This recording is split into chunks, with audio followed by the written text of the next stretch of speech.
කාරුණික ශ්‍රද්ධාකාමී පින්වතුනි, ඔබ හැම කෙනෙක්ම මේ වෙලාවේ ඊටාම ශ්‍රද්ධාවෙන් යුක්තව බුද්ධ පුතුන් මුහුණු පොත සමගත් ඒ වගේම දකුණු කොරියාවේ ශ්‍රී ලංකා මහා විහාරයේ ඒ මුහුණු පොත සමගත් එකතු වෙලා සිටින්නේ ඊටාම ශ්‍රද්ධාවෙන් උතුම් ධර්මානුශාසනාමය පුණ්‍ය කර්මයකට සහ සම්බන්ධ වීම සඳහා අපට විශේෂයෙන්ම දුරුතු පොහොය වෙනුවෙන් දකුණු කොරියාවේ කොරියා ශ්‍රී ලංකා මහා විහාරස්ථානයේ සදහම් මිතුරෝ දායක සභාව වෙනුවෙන් අපට ආරාධනා කටයුතු සිද්ධ කරන්නට යෙදුනේ එම විහාරස්ථානය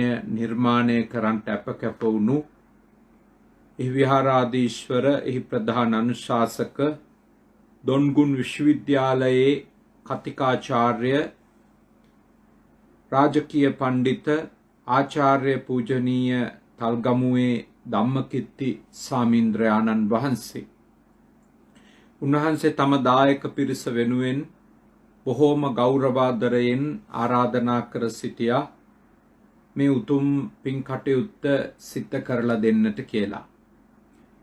අපි දකුණු කොරියාවට වැඩම කරපු අවස්ථාවේ අපේ කල්යාණ මිත්‍ර මහින්ද සායන් වහන්සේත් සමග අපි කොරියා ශ්‍රී ලංකා මහා විහාරස්ථානයට වැඩම කරපු අවස්ථාව අපට මතකයි. ඒ කාලේ උන්වහන්සේලා බොහෝම දුෂ්කරව තමයි වැඩ සිටියේ.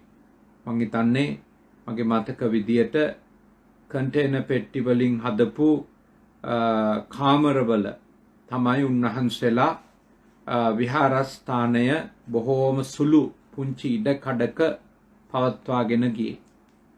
නමුත් අද අපි ඉතාම සතුටු වෙනවා කොරියා ශ්‍රී ලංකා මහා විහාරස්ථානයේ දියුණුව ප්‍රගතිය දැකලා එහි ජීවත් වෙන අපේ ශ්‍රී ලාංකික සදහවත් පින්වත් පිරිසගේ නමසුරු දායකත්වය, ධෛර්යය, කැපවීම, පරිත්‍යාගශීලී බව කරන කොටගෙන අපට පේනවා අද දකුණු කොරියානු භූමිය තුල අක්කර 1.5ක් වැනි විශාල භූමි භාගයක එය මිලදී අරගෙන මුදල් එකතු කරලා ඊටාම රමණීය විහාරස්ථානයක් නිර්මාණය වෙලා තිබෙනවා.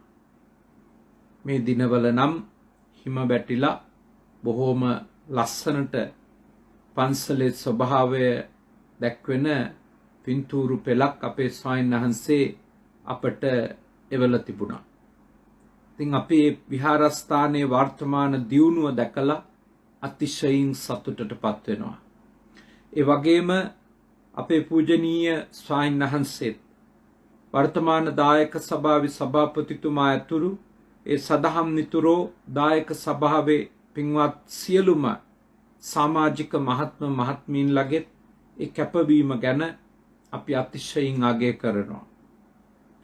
මොකද අපි දන්නවා ස්ථානයක් ගොඩනගන්නට හදනකොට ආශිර්වාද කරන ශක්තිය ලබා දෙන පිරිසට වඩා විවිධ ආකාරයෙන් ප්‍රශ්න ඇති කරන කටුක අත්දැකීම් වලට මුහුණ දෙන්න සලස්වන පිරිස් තමයි ලෝකය පුරාම කොයි ස්ථානයක අලුතින් තැනක් ආරම්භ කරන්නට ගියත් කවුරුත් මුහුණ දෙන යථාර්ථය.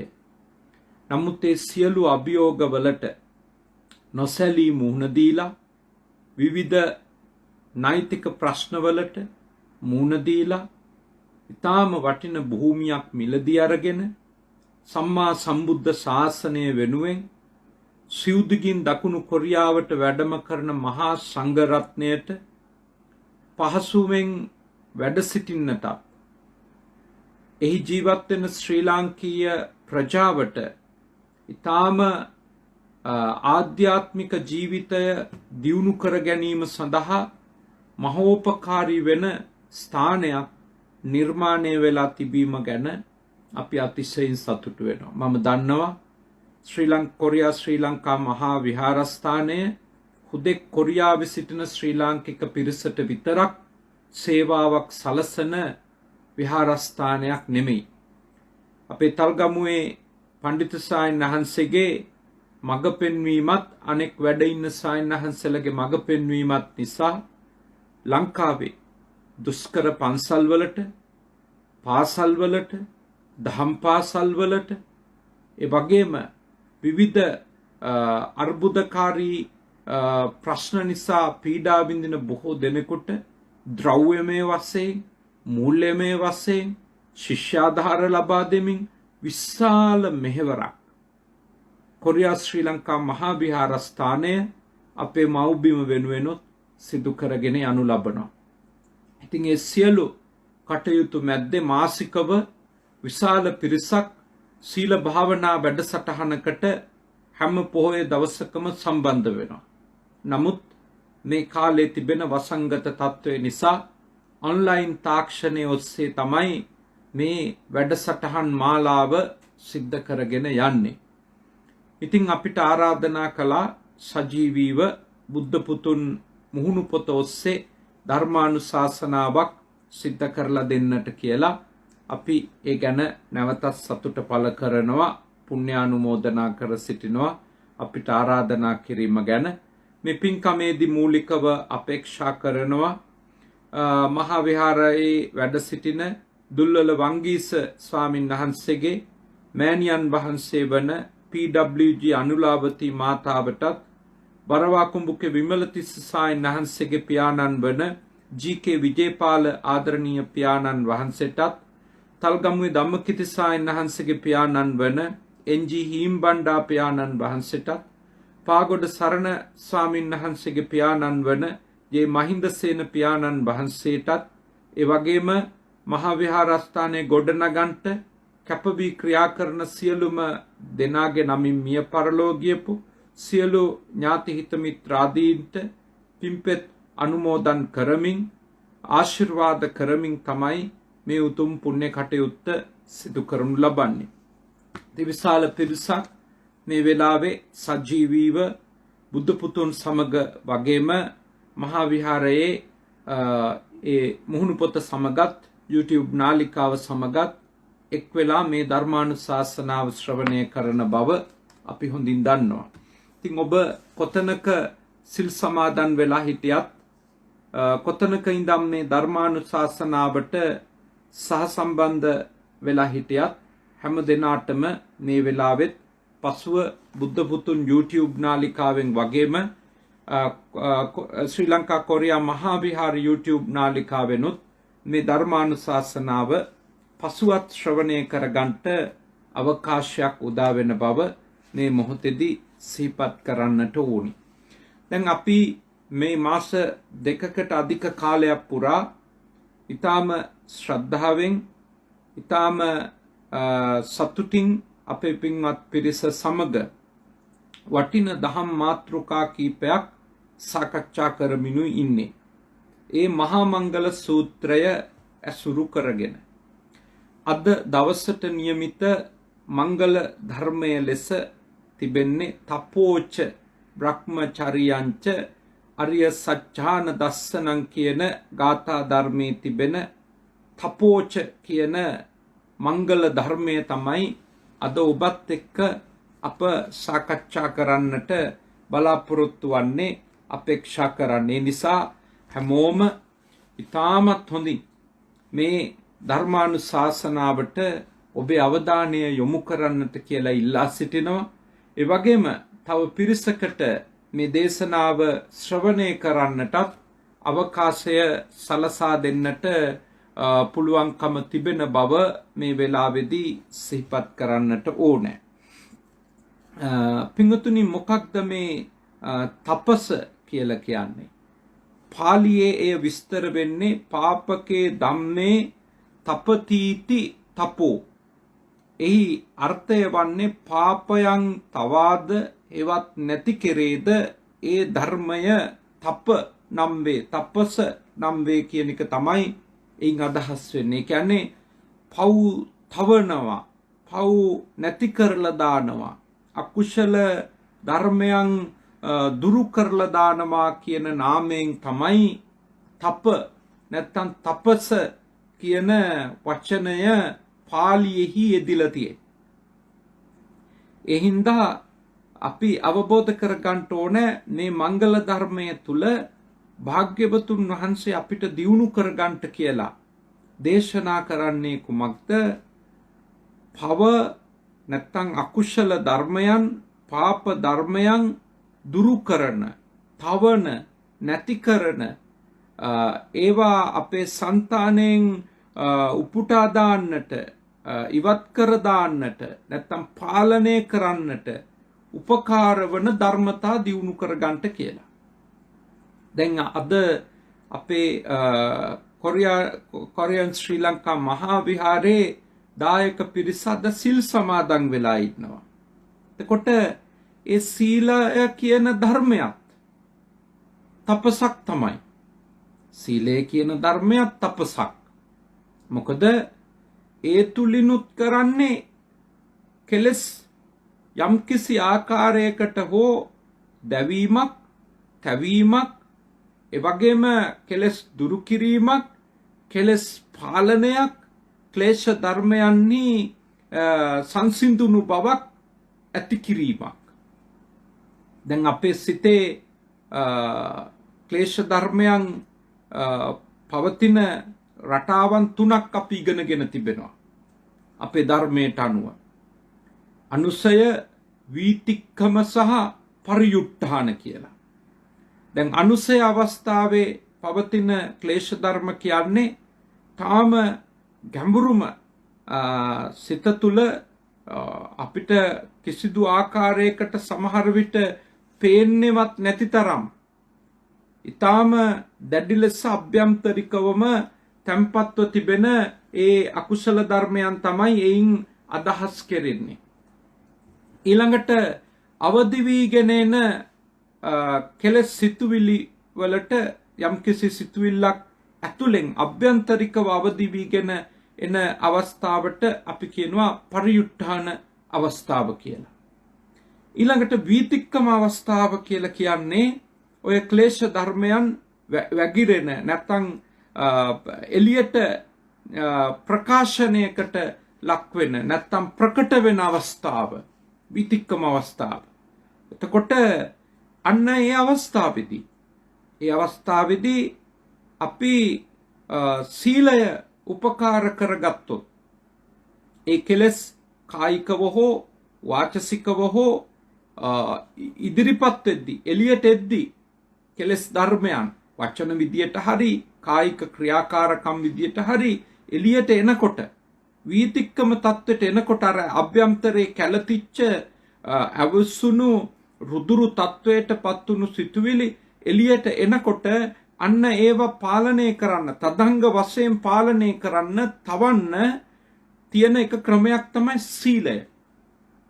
දැන් තාපසවරු අපේ ධර්මයට අනුව අපි දකිනවා ප්‍රධාන වශයෙන්ම ඔය තාපසවරු ලෙස ගත කරපු ඇත්තෝ අපේ බෝධිසත්වයන් වහන්සේත් තාපසවරු විදියට ජීවත් වෙද්දී ආජීව අෂ්ටමක සීලයක් සමාදන් වෙලා දිවි ඇති තාක්ම ඒ සිල්පද 8ක් සමාදන් වෙලා ආරක්ෂා කරගත්තාය කියලා අපේ විවිධ බෞද්ධ සාහිත්‍ය කෘති තුල, ජාතක සාහිත්‍ය තුල, ජාතක පාළිය තුල වගේ ත්‍රිපිටක ග්‍රන්ථ වෙත අවධානය යොමු කරාම අපිට පේනවා එහෙම තපස් ජීවිතයක් ගත කරපු අය.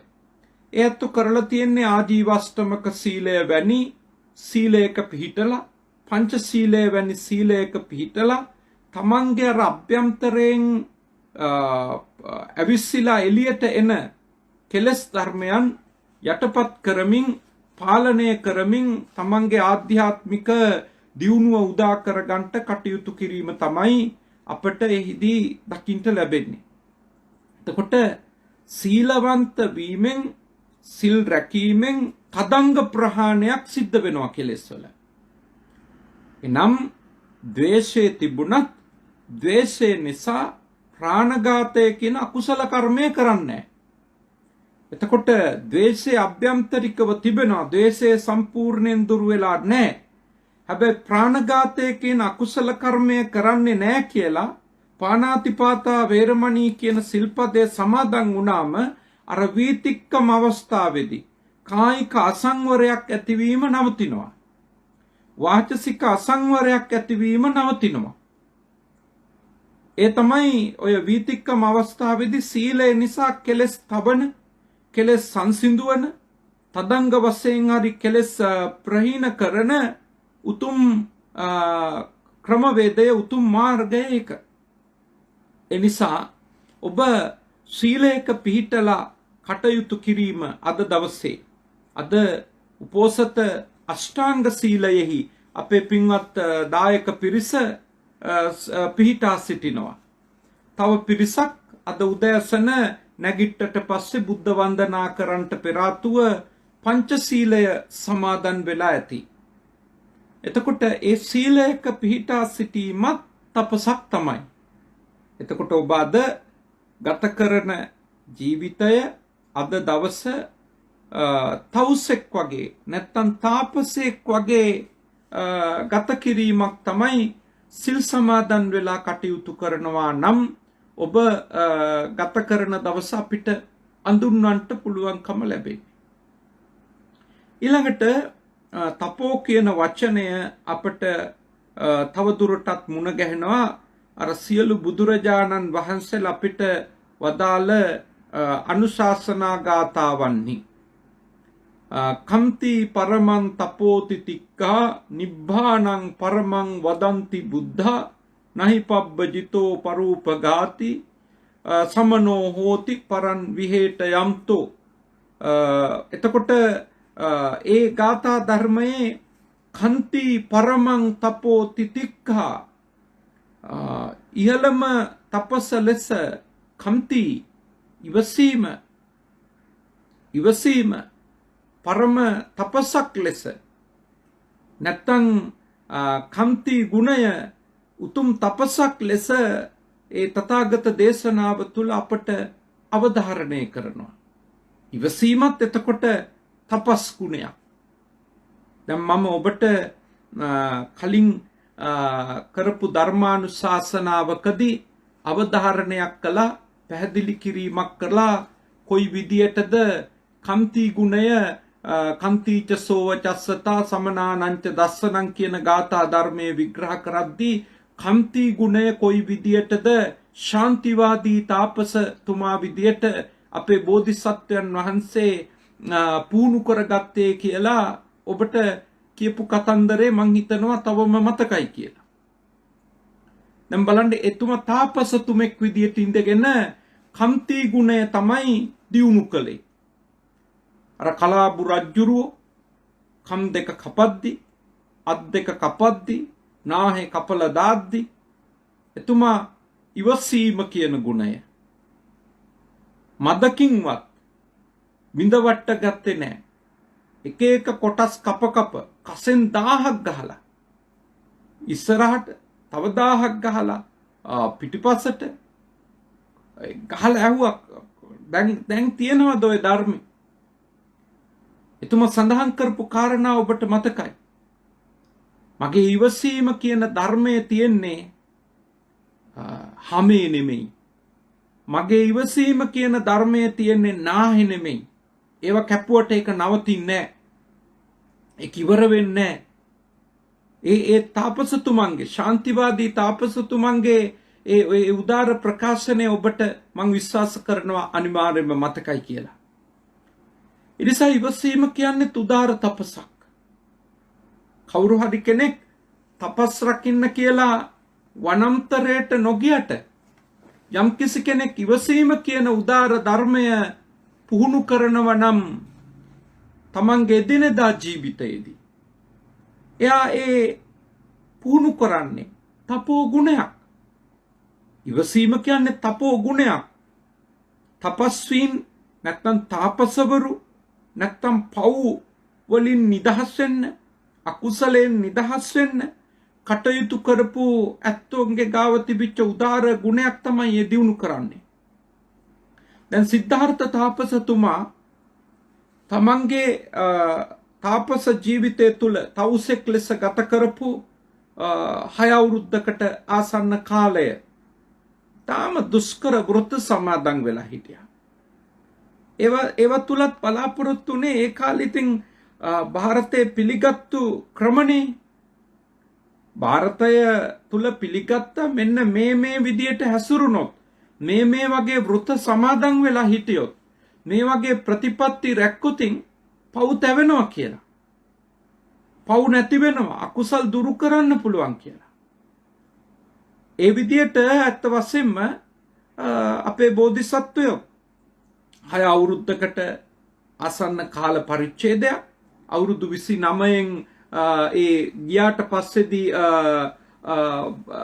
ගිහිගෙයි නික්මිලා ගියාට පස්සේදී 6 අවුරුද්දකට ආසන්න කාල පරිච්ඡේදයක් අපේ බෝධිසත්වයන් වහන්සේත් එවැනි දුෂ්කර වෘත සමාදන් වෙලා තාපස ජීවිතයක් ගෙවුවා. හැබැයි එහි තිබුණේ අර අත්තකිලමතානුയോഗය නිසා භාග්‍යවතුන් වහන්සේ ක්‍රමයේ ප්‍රතික්ෂේප කළා. එය නිවැරදි තාපස ක්‍රමයක් ලෙස භාග්‍යවතුන් වහන්සේ අනුමත කළේ නැහැ.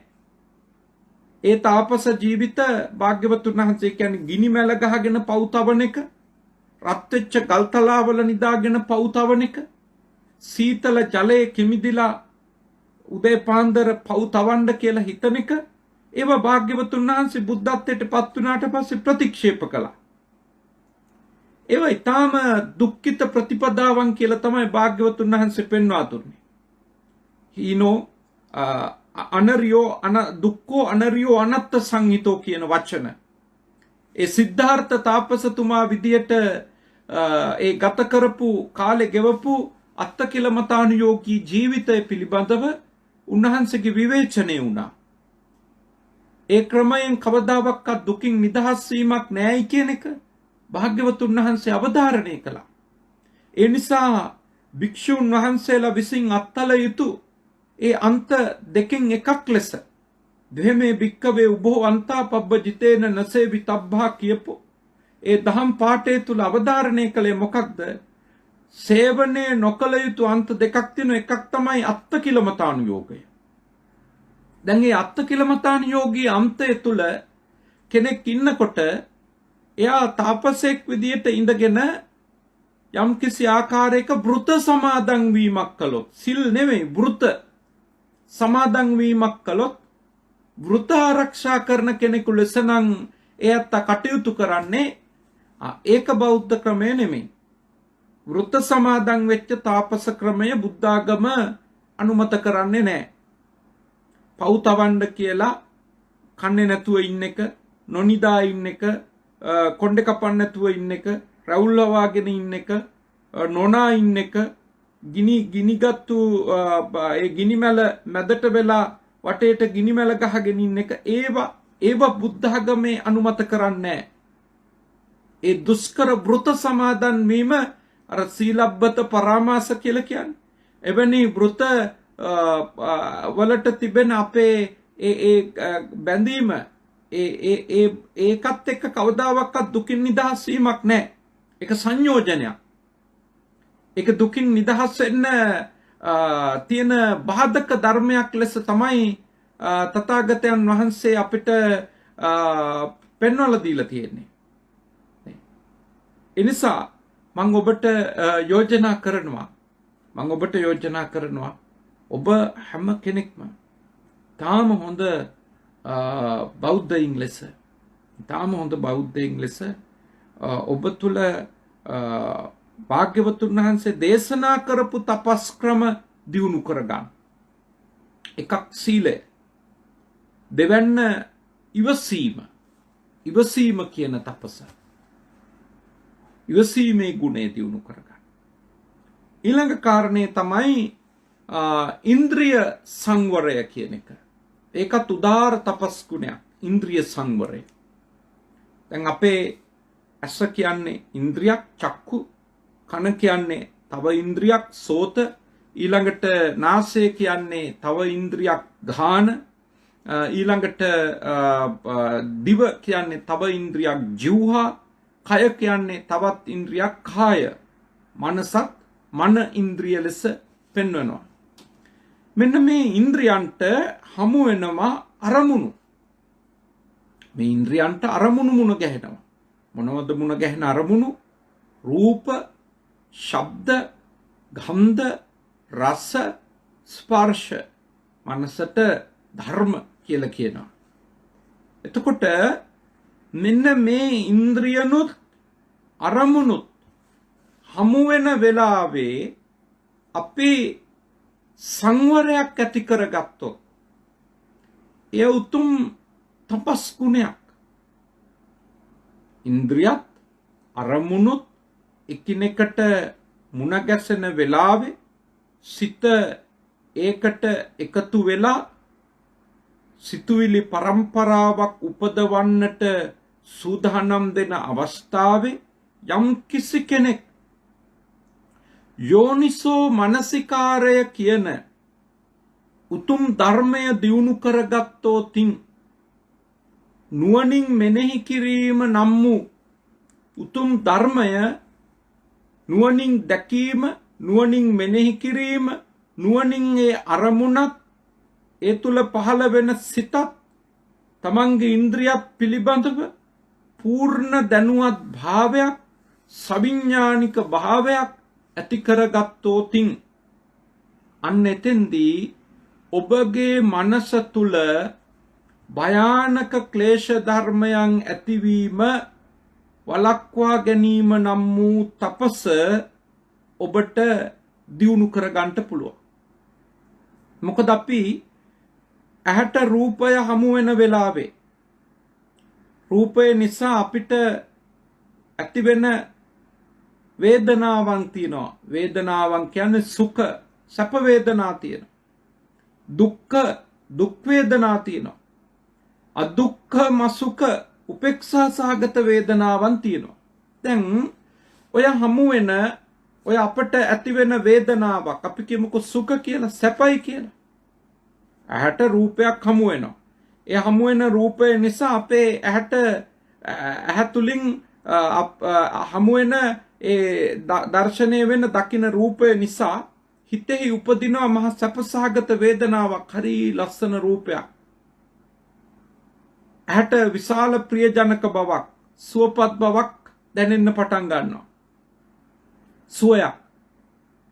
ඊළඟට ඒ වේදනාවත් එක්ක අපි ඇති කරගන්න පුළුවන් මොනවද? සිහිය නැති වුණොත් සංඥා. ඒ රූපය හඳුනා ගැනීමක්, ඒ රූපය ගැන සංඥාවක්, తాවකාලික සංකල්පයක් අපේ මනස තුල ඇති කරගන්න පුළුවන්. ලස්සන රූපයක්, ඇතළු රූපයක්, සුදු රූපයක්, කළු රූපයක්, ප්‍රිය රූපයක්, අප්‍රිය රූපයක් මේ විදිහට සංඥාවක් ඇති කරගන්න පුළුවන් අපි. ඒක తాවකාලික සංකල්පයක් තමයි. හැබැයි අපේ යෝනිසෝ මනසිකාරයේ දිගින් දිගටම බිඳ වැටුණොත් මොකද වෙන්නේ? ඔය සංඥාව ඊටාම බලගත් ක්ලේශ ධර්මයක් බවට, නැත්නම් සංස්කාරයක් බවට පත් වෙන්න පුළුවන්. ලෝභය, තෘෂ්ණාව, කාමරාගය වැනි බලගත් අකුසල සිතුවිල්ල බවට, බලගත් කෙලස් ධර්මයක් බවට අර ඇහැයි රූපයයි මුණ ගැහුණු වෙලාවේ සතිමත්කම ඇති කරගෙන හිත දමනය කරේ නැතොත්, හිත පාලනය කළේ නැතොත් එතනින් එහාට දිගින් දිගටම ඒ අකුශල ධර්මය චිත්තචෛතසික පරම්පරාවක් විදියට වර්ධනය වෙවි අනේක තමයි සාමාන්‍ය ස්වභාවය. ඒ සමහර විට කෙනෙකුගේ මෙලොව ජීවිතය සම්පූර්ණයෙන්ම විනාශ කරලා දාන ක්‍රියාකාරකම් වලට කෙනෙකු පොළඹවන තත්වයක් වෙන්න පුළුවන්. සම්පූර්ණයෙන්ම විනාශ කළා දාන. දැන් විවාහකෙක් නම් එවැනි ස්ත්‍රී රූපයක් ගැන හරි පුරුෂ රූපයක් ගැන හරි ඇති කරගනු ලබන ඒ අලුත් කෙලෙස් ධර්ම ඒ රූප දැකීම නිසා ඒ ශබ්ද ඇහිම නිසා ඇති කරගනු ලබන පුංචි ආසාවක් එය වර්ධනය වෙලා බලගත්තු ක්ලේශ ධර්මයක් බවට පත් වෙලා තමන්ගේ විවාහ ජීවිතය ගිනි ගොඩක් බවට පත් කරගන්නා තත්වෙටම අනිවාර්යයෙන්ම යන්න පුළුවන්. තාම බුද්ධිමත් ඉන්ද්‍රිය සංවරයක් ඇතුව අපි කටයුතු කරන්න ඕන. දැන් කොරියාව කියන රට ගත්තොත් තාම නිදහස් රටක්. විශේෂයෙන්ම කාමභෝගී ජීවිතයට විශාල නිදහසක් කොරියාව කියන රට තුල තියෙනවා. එවැනි රටක රැකිරක්ෂා කටයුතු කරන්නට ආපු අපේ තරුණ පුතාලා සල්ප පිරිසක් දුවලා ඉන්නවා ලංකාවෙන් ආපු දියණිවරු. විශාල ප්‍රමාණයක් ඉන්නේ අපේ තරුණ පුතාලා. ඉතින් ඔයත්ෝ ඔය රටේදී ඇස නිසා හරි කන නිසා හරි ඇති කරගත්තු අරමුණකින් හදාගත්තු සංකල්පකින් කෙලෙස් සිතුවිලි ජාලාවක් ඇති කරගෙන යම්කිසි කෙනෙක් ඒව පසුපස ගමන් කරන්නට පටන් ගත්තොතින්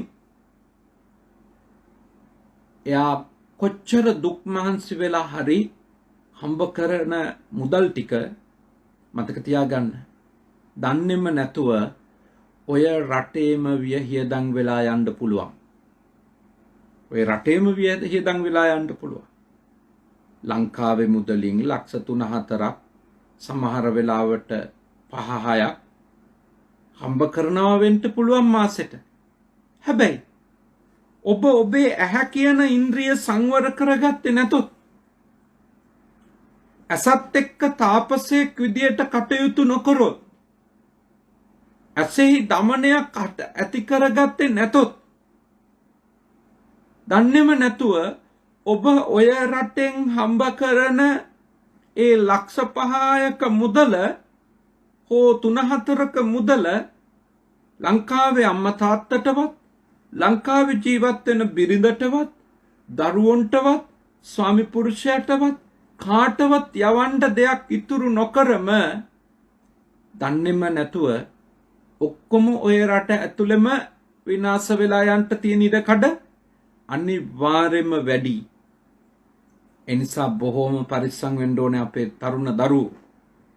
ඔයත් ගොඩාක් අමාරුවෙන් තමයි දන්නේ නැති භාෂාවක් පන්ති ගානේ ගිහිල්ලා ඉගෙනගෙන බොහෝම අමාරුවෙන් ඒ විභාගය පාස් කරගෙන ඊට පස්සේ ගොඩාක් කාලයක් ආයෙත් බලාගෙනත් ඉඳලා කොරියාවේ කම්පැනි එකකින් රස්සාවට Taman තෝරා ගන්නකම් බලාගෙන ඉඳලා කොච්චර අමාරුවෙන්ද ඔය රටට එන්නේ. ඒ ආවට පස්සේ ආපු ගමන් ඔය රටට හුරු වෙන්නත් විශාල දුකක් විඳලා අධික සීතල දරාගෙන රස්නේ කාලෙට අධික රස්නය දරාගෙන කොච්චර දුක් විඳලාද ඔබ උතන ඇවිල්ලා ස්ථාවර වුණේ. එතකොට ඔබ ඔබේ ඇහැට හමු වෙන ඔය රටේදී ඇහැට හමු වෙන එක රූපයක් නිසා ඔබේ කනට ඇහෙන ශබ්දයක් නිසා ඔබේ ජීවිතය සම්පූර්ණයෙන්ම විනාශය කරා ගෙනියනවා නම් ඔබ කරගන්නේ ලොකු අපරාධයක්. මම ඒ හින්දා අපේ තරුණ පුතාලට යෝජනා කරනවා ඇහැ කියන ඉන්ද්‍රිය ඔය රට තුලදී සංවර කරගන්න ඕනේ.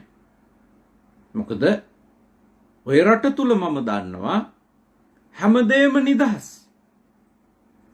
ඔබගේ ඇහැට කාමභෝගී රූප දකින්ට විවෘතවම නිදහසේ සලස්සන රටක් ඔබ ජීවත් වෙන රට. එතකොට එවැනි රූප දකින්නකොට ඔබ ඇහැ නිසා ඔබේ හිත සසල කරගත්තොත් ඔබ ගැන දහසකුත් විශ්වාසයන් තියාගෙන ඔබට ලංකාවෙන් එන්ට ඉඩ දීපු ඔබේ සමහර විට පෙම්වතිය, සමහර විට පෙම්වතා, සමහර විට ඔබේ බිරිඳ මොන තරම් දුකටපත් වෙයිද? ඔබ විනාශ වුණොත් මොන තරම් වේදනාව විඳීද? මොන තරම් පීඩා විඳීද? ඔබ බුද්ධිමත් වෙන්න ඕන. ඔබ ප්‍රඥාවන්ත වෙන්න ඕන. ඔය රට තුලදී කවුරු හරි කෙනෙක් ඇහැ සංවර කරගත්තොත් ඒක වනාන්තරයකදී කැලයකට ගිහිල්ලා ඇහැ සංවර කරගත්තා වගේ නෙවෙයි. ඒක විශේෂ ජයග්‍රහණයක්. මොකද හේතුව? ඇහැක් අසංවර කරන නේද? ඇහැක් අසංවර කරන දේවල් ඕනි තරම් ඔය රට තුල තියෙනවා. නිදහස තියෙනවා. ප්‍රශ්න කරන්න කෙනෙක් නැහැ.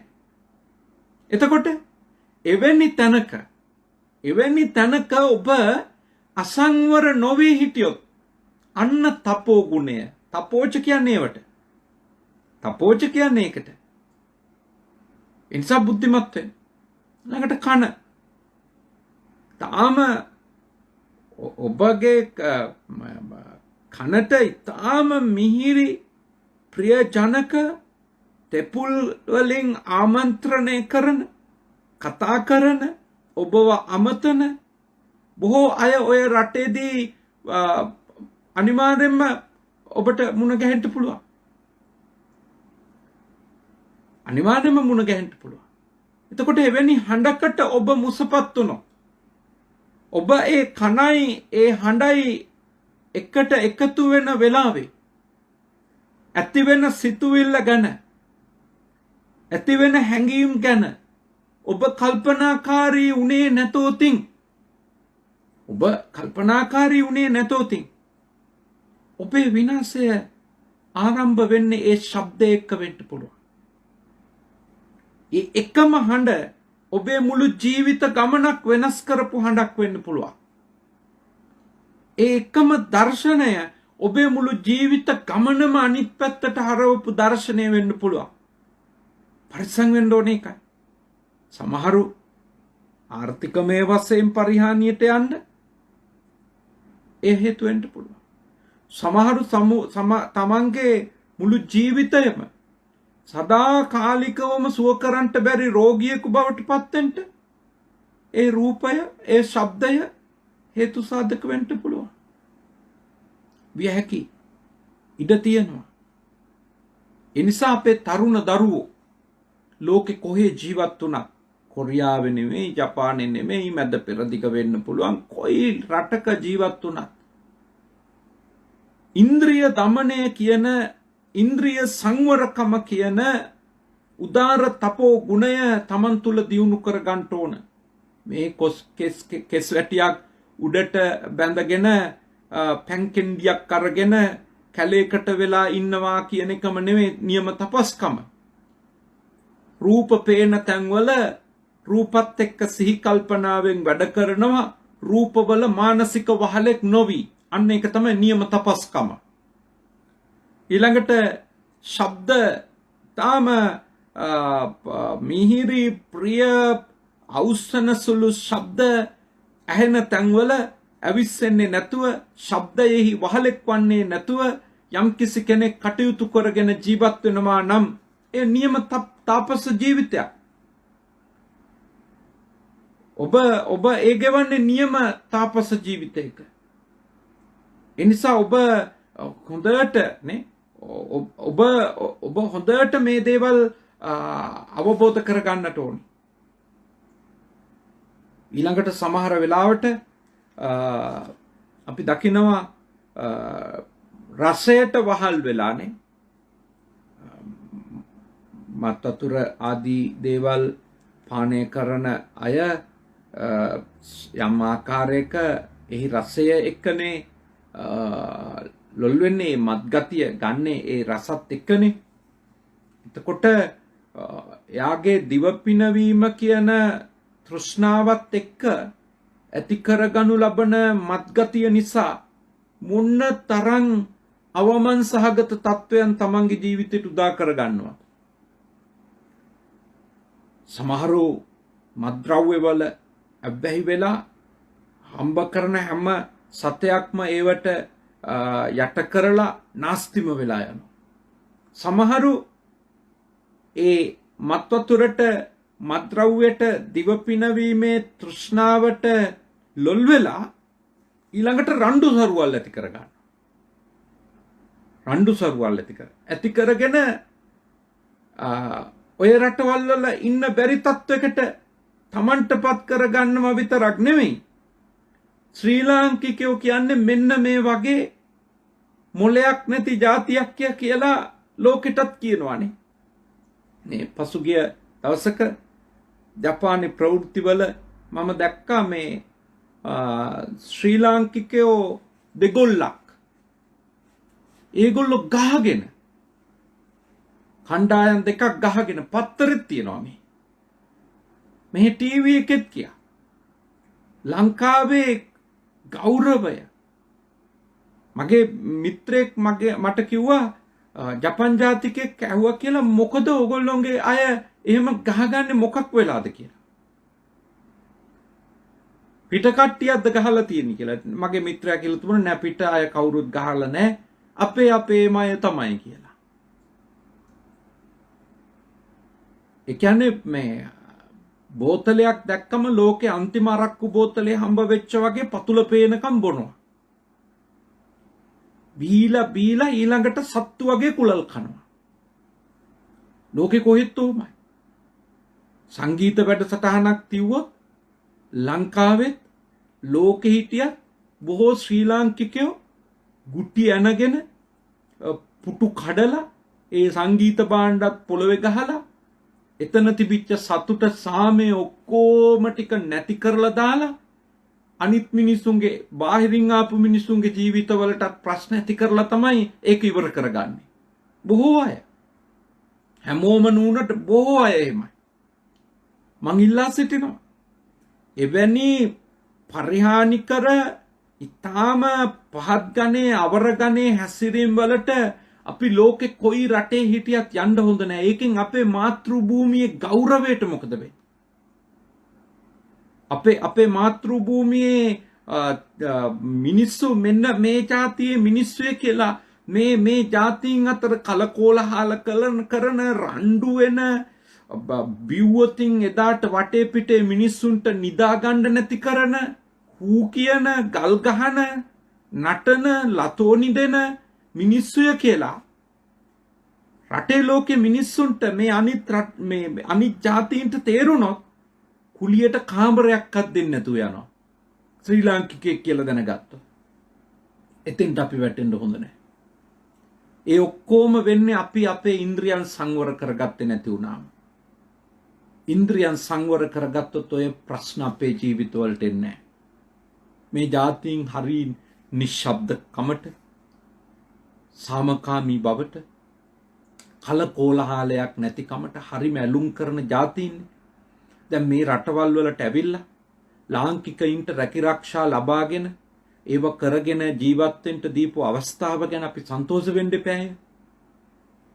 අපේ කී දෙනෙක් නම් යාන වාහන අරගෙන හොඳට ලංකාවේ ගේ දොර හදාගෙන තේ ඉඩම් පොල් ඉඩම් අරගෙන කොච්චර මේ සම්පත් ඇතුව ධනයක් ඇතුව ඉන්නවද ඔය රටවල් වලට ගිහිල්ලා හරියට සිහි කල්පනාවෙන් වැඩ කරපු නිසානේ. ඒ නිසා මම යෝජනා කරනවා මෙත් සිතින් කරුණාවෙන් මම යෝජනා කරනවා අපේ තරුණ දරුවන්ට ඔබලා මේ වගේ රටකට එන අරමුණ කවදාවත් අමතක කරන්න එපා. අරමුණ හැමතිස්සෙම ඔළුවේ තියාගන්න. එතකොට ඔය මත්ද්‍රව්‍යවල මත් වතුරවල මේ වහලෙක් වෙලා ඇහැ කියන ඉන්ද්‍රිය නිසා, කන කියන ඉන්ද්‍රිය නිසා, දිව කියන ඉන්ද්‍රිය නිසා නේද? එහි මුසපත් වූෙක් වෙලා පරිහානිකර තත්ත්වයක් තමන්ගේ ජීවිතයට ඇති කරගන්න එකක් නෑ අපි. අපේ ජීවිතත් පිරිහීමට ගමන් කරලා රටේ කීර්තිනාමයත් පිරිහීමට ගමන් කරන තත්ත්වයක් අපි නිසා ඇතිවෙන්න නොදී අපිට කටයුතු කරන්න පුළුවන්. ඒ නිසා බොහෝම බුද්ධිමත් වෙන්න ඕනේ. ඊටාම ප්‍රඥාවන්ත පිරිසක් බවට විශේෂයෙන්ම පිටරටවල් වලට ආපු අපේ ශ්‍රී ලාංකිකයෝ පත් වෙලා කටයුතු කරන්න ඕන. නැත්නම් අපි නාස්ති වෙනවා. ඒ හින්දායි මේ තපස් ගුණය කියන එක නිදහස තියෙන තැන, අවකාශයන් තියෙන තැන දියුණු කරගන්න කියලා යෝජනා කරා. නැහැයට ඊටාම ප්‍රියජනක සුවඳවල්, දිවට ප්‍රියජනක රස, කයට ඊටාම සුවපත් වූ සනීපදායක වූ පහසවල් දෙමින් උමතු වෙලා යන්න පුළුවන් ඕනනම්. නිදහස තියෙනවා, සල්ලි තියෙනවා, අවස්ථා තියෙනවා. නමුත් කවුරු හරි කෙනෙක් ඒ අරමුණු ඒ ඉන්ද්‍රියන්ට මුණ ගැහෙන වෙලාවේදී සතිමත් වුණොත්, සම්පජඤ්ඤයෙන් යුක්තව කටයුතු කළොත්, ඒ සති සම්පජඤ්ඤයෙන් යුක්ත ඒ පිරිසට පුළුවන්කම තිබෙනවා තමන්ගේ මේ ලෝක ජීවිතය පරිහානිය කරා යන්නේක නවත්ත ගන්න. මොකද දකින්නවා මේ අරමුණ මට හම්බ වෙලා තියෙන්නේ සමහර විට මගේ කුසලයක් නිසා වෙන්න පුළුවන්. සමහර විට මගේ අකුසලයක් නිසා වෙන්න පුළුවන්. මම මේ හම්බ වෙච්ච අරමුණ නිසා මගේ ජීවිතය තව තවත් අකුසල ධර්ම පරම්පරාවක් ගොඩනගන තැනට මම පත් කරනවද? නැත්නම් මේ අරමුණත් අනිත්‍ය එකක්, මේ අරමුණත් වෙනස් වෙන එකක්, මේ රූප, මේ ශබ්ද, මේ ගන්ධ, මේ රස, මේ පහස, මේ හැම දෙයක්ම වෙනස් වෙනවා. කවදාවත් එකම විදියකට රූපයක් නිසා දැනෙන ඒ සුඛ වේදනාව එකම විදියට නොවෙනස්ව දැනෙන්නේ නැහැ. ශබ්දය නිසා, රසය නිසා, ස්පර්ශය නිසා, ගන්ධය නිසා දැනෙන සුඛ වේදනාව වෙනස් වෙන එකක්. මං ඒ වේදනාවන්හි වහලෙක් වෙන්නේ නැහැ. මං ඒ වේදනාවන්හි උමතු වූෙක් වෙන්නේ නැහැ කියන උදාර සිතුවිල්ල, ඒ අදිෂ්ඨානශීලී සංවර සිතුවිල්ල ඔබ තුළ දියුණු කර ගන්න ඕන. එහෙම දියුණු කරගත්තොත් ඒ නිවන් මඟ සාධනය කරගන්න උපකාරවත් වෙන උතුම් තපෝච කියන උතුම් ආධ්‍යාත්මික ගුණ ධර්මය ඔබ දියුණු කරගත්තා වෙනවා. මේ දියුණු කරගන්න බැරි දේවල් නෙමෙයි. බෞද්ධ ගිහියන්ට භාග්‍යවතුන් වහන්සේ දේශනා කළා නෑනේ කිසිම රූපයක් කෙරෙහි ඇලීමක් ඇති කරගන්න එපා කියලා. නිත්‍යානුකූලව ආවාහ විවාහ වෙච්ච කෙනෙකුට තම බිරිඳ ගැන, තම ස්වාමි පුරුෂයා ගැන, ඇයගේ හෝ ඔහුගේ රූපය ගැන, ශබ්දය ගැන, රසය ගැන, ස්පර්ශය ගැන, සුවඳ ගැන ඒ තියෙන තෘෂ්ණාව නෙමෙයි මේ කියන්නේ. අකුසලයක් ලෙස. මේ කියන්නේ තමන්ට අයිති නැති, තමන්ගේ නොවන අය කෙරෙහිනේ. තමන්ගේ නොවන අය කෙරෙහි ඒ විදියට ඇති කරගත්තොත් ආශාවල්නේ. ආශාවල් ඇති කරගත්තොත් අන්න එතෙන්දී අපි විනාශ වෙනවා. ඊළඟට ද්වේෂය ඇති කරගත්තොත් අකමැති අයනේ. අර ලංකාවේ සංගීත සංදර්ශනයක් තිබුණොත් ගම් ගහගන්නේ. ඒ වගේ තමයි ලෝකෙ කොහේ ගියත් නේ. මැද පෙරදිගත් එහෙම නගරවලින් නගරවලට ඇවිල්ලා ගහලා යන අය ඉන්නවා. මම දන්නවා ඒවා. මට ඕන තරම් ආරංචි වෙනවා මේ කට්ටිය ඇවිල්ලා මේ නගරේ අය ඇවිල්ලා මේ නගරේ අයට ගහලා ගිහිල්ලා සංගීතේ බලන්න ඇවිල්ලා ගහලා ගිහිල්ලා. යුරෝපෙත් එහෙම වෙනවා. රටේ නම ලොකු වුණාට මිනිස්සුන්ගේ මනස වෙනස් වෙන්නේ නැහනේ. අර කියමනකුත් තියෙන්නේ නේද? මිනිස්සු රටෙන් එළියට ගන්න පුළුවන් වුණාට රට මිනිහගෙන් එළියට ගන්න බෑ කියලා. ඒ කියන්නේ අර ගති මිනිහා කොයි ලෝකෙ ගියත් එළියට පයින්නවා. ඒ කියන්නේ අකමැති රූපය දකින්නකොට එහි දිගින් අඳුනගත්තේ නැතොත් මම අකමැති වුණාට මේ රූපෙත් අනිත්‍යයි. මම අකමැති කෙනාගේ හඬ වුණාට මේක වෙනස් වෙනවා. එතකොට ඒ අකමැති අරමුණ එක්ක පළවෙනියටම ඒ අකමැති පිළිකුල් ජනක ප්‍රතික්ෂේප කරන සුළු සිතුවිල්ල ඇති වෙන වෙලාවෙදිම අපි සිහියෙන් කටයුතු කරන්න ඕනේ. එහෙම සිහියෙන් කටයුතු කළොත් නේ සිහියෙන් කටයුතු කළොත් අපිට ඒක මහා ක්‍රෝධයක් බවට, වෛරයක් බවට, කෝලහලයක් බවට, පලිගැනීමක් බවට පත් වෙන එක වළක්ව ගන්න පුළුවන්. ඒ අවකාශය අපිට උදා වෙනවා. ඒ අරමුණත් එක්ක ඒ සිත ඇති වෙලා ඒ වගේ තත්වයක් අපේ මනසේ උදා වෙන එක, උද්ගත වෙන එක අපි සතියෙන් නවත්ත ගත්තේ නැතොත් නවතින්නේ හිරේ විලංගුයි වැටිලා. නවතින්නේ අතපය නැති වෙලා. නවතින්නේ ඔලු පලාගෙන. නහය දතකට කැඩිලා. එනිසා බුද්ධිමත් වෙන්න. බොහෝ දේපල නැති කරගෙන නිකන් හරි ඩීපෝට් කරලා දැම්මොත් කොච්චර ණය වෙලා දෙන්නේ බොහෝ අයනේ. මොන තරම් ණය වෙලා දෙන්නේ. ඒ නිසා ඔබ බුද්ධිමත් වෙන්න ඕනේ. බොහෝම බුද්ධිමත් වෙන්න ඕනේ. ඔබ ඉන්ද්‍රියන් පහ සංවර කරගත්තොත්, ඉන්ද්‍රියන් පහ හරියට හික්මව ගත්තොත්, පංච ඉන්ද්‍රිය ඇස, කන, නාසය, දිව, ශරීරය මොනවායින්ද සංවර කරගන්න ඕන? රූප එක්ක, ශබ්ද එක්ක, රස එක්ක, ගන්ධ එක්ක, ස්පර්ශ එක්ක කටයුතු කරද්දී. දැන් මේ කිසිම රූපයක් දිහා බලන්න එපා, ඇත් දෙක පියන් ඉන්න කියලා නෙමෙයි කියන්නේ. කිසිම හඬක් අහන්න එපා, කම් දෙකේ ඇබ ගහගෙන ඉන්න කියලා නෙමෙයි මේ කියන්නේ. මේ කියන්නේ මොකක්ද? මේ කියන්නේ ඒ හමු වෙන අරමුණු වල මත්තුණු කෙනෙක් වෙන්න එපා. ඒ හම්බ වෙන අරමුණු වල උමතු වෙච්ච කෙනෙක් වෙන්න එපා. ඒ හම්බ වෙන අරමුණු වල පිස්සෙක් වෙන්න එපා. තේරෙන සිංහලෙන් කිව්වොත් ඒකයි. එවැනි පිස්සුවක් හදාගත්තොත් අරමුණුත් එක්කනේ, එහෙම හදාගත්තොත් අපි විනාශ වෙලා නවතින්නේ නේ. විනාශ වෙලා නවතින්නේ. ඒ නිසා හොඳට අපේ තරුණ දූල පුතාලා කල්පනා කරන්න ඕන. ඔගොල්ලොන්ගේ අම්මලා තාත්තලා ඔගොල්ලෝ ලංකාවේ ගියාට පස්සේ ඉන්නේ බයෙන්. මේ වසංගතය නිසා තවත් බයෙන්. එනිසා පුළුවන් තරම් පරිස්සමින් ලංකාවෙන් ඈතට ගියපු අය තමන්ගේ වැඩ කරගන්න ඕනේ.